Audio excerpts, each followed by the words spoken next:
ବେଲଟିକିରି ସରସ୍ୱତୀ ଶିଶୁ ବିଦ୍ୟା ମନ୍ଦିରର 19ତମ ବାର୍ଷିକ ଉତ୍ସବ ଢେଙ୍କାନାଳ ଜିଲ୍ଲାର ସଦର ବ୍ଲକ ବେଲଟିକିରି ସରସ୍ୱତୀ ଶିଶୁ ବିଦ୍ୟା ମନ୍ଦିରର ପରିସରରେ ବୁଧବାର 19ତମ ବାର୍ଷିକ ଉତ୍ସବ ମହାସମାରୋହରେ ଅନୁଷ୍ଠିତ ହୋଇଯାଇଛି। ପରିଚାଳନା କମିଟିର ଉପସଭାପତି କୈଳାସ ଚନ୍ଦ୍ର ବେହେରାଙ୍କ ପୌରୋହିତ୍ୟରେ ଅନୁଷ୍ଠିତ କାର୍ଯ୍ୟକ୍ରମରେ ମାନ୍ୟବର ଖାଦ୍ୟ ଯୋଗାଣ ଓ ଖାଉଟି କଲ୍ୟାଣ ମନ୍ତ୍ରୀ ଶ୍ରୀଯୁକ୍ତ କୃଷ୍ଣଚନ୍ଦ୍ର ପାତ୍ର ମୁଖ୍ୟ ଅତିଥି ଭାବେ ଯୋଗଦେଇ କାର୍ଯ୍ୟକ୍ରମରେ ପ୍ରଦୀପ ପ୍ରଜ୍ୱଳନ କରିଥିଲେ।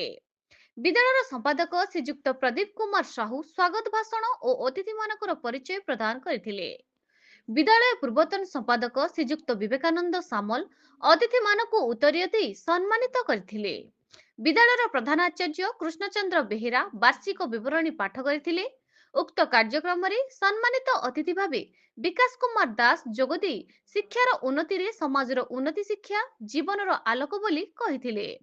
ଏହି କାର୍ଯ୍ୟକ୍ରମରେ ମୁଖ୍ୟ ବକ୍ତା ଭାବେ ଅଧ୍ୟାପକ ଶ୍ରୀଯୁକ୍ତ ଦୁର୍ଗା ମାଧବ ପୃଷ୍ଟି ଉପସ୍ଥିତ ହୋଇ ଛାତ୍ରଛାତ୍ରୀଙ୍କ ସହ ଅଭିଭାବକଙ୍କୁ ଦିଗଦର୍ଶନ ପ୍ରଦାନ କରିଥିଲେ।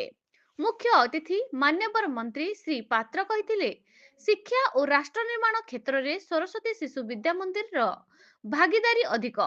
ଏହି ଅବସରରେ କୃତି ଛାତ୍ରଛାତ୍ରୀମାନଙ୍କୁ ଅତିଥି ବୃନ୍ଦ ପୁରସ୍କୃତ କରିଥିଲେ। କୋଷାଧ୍ୟକ୍ଷ ପରମାନନ୍ଦ ବେହେରା ସମସ୍ତଙ୍କୁ ଶେଷରେ ଧନ୍ୟବାଦ ଅର୍ପଣ କରିଥିଲେ। ଶେଷରେ ବିଦ୍ୟା ମନ୍ଦିର ଛାତ୍ରଛାତ୍ରୀମାନଙ୍କ ଦ୍ୱାରା ସୁନ୍ଦର ସାଂସ୍କୃତିକ କାର୍ଯ୍ୟକ୍ରମ ଅନୁଷ୍ଠିତ ହୋଇଥିଲା। ଶିଶୁ ବିଦ୍ୟା ମନ୍ଦିର ସମସ୍ତ ଗୁରୁଜୀ ଗୁରୁମା ଏବଂ ବିଦ୍ୟାଳୟର ପୂର୍ବତନ ସଭାପତି ସତ୍ୟବ୍ରତ ଦାସ ବାର୍ଷିକ ଉତ୍ସବର ବ୍ୟବସ୍ଥାକୁ ସୁପରିଚାଳନା କରିଥିଲେ। କମିଟିର ସମସ୍ତ ସଦସ୍ୟା ଏଥିରେ ସକ୍ରିୟ ସହଯୋଗ କରିଥିଲେ। ହିନ୍ଦୋଳରୁ ଗଙ୍ଗାଧର ସାହୁଙ୍କ ରିପୋର୍ଟ, ନ୍ୟୁଜ ଓଡ଼ିଶା ଟିଭି।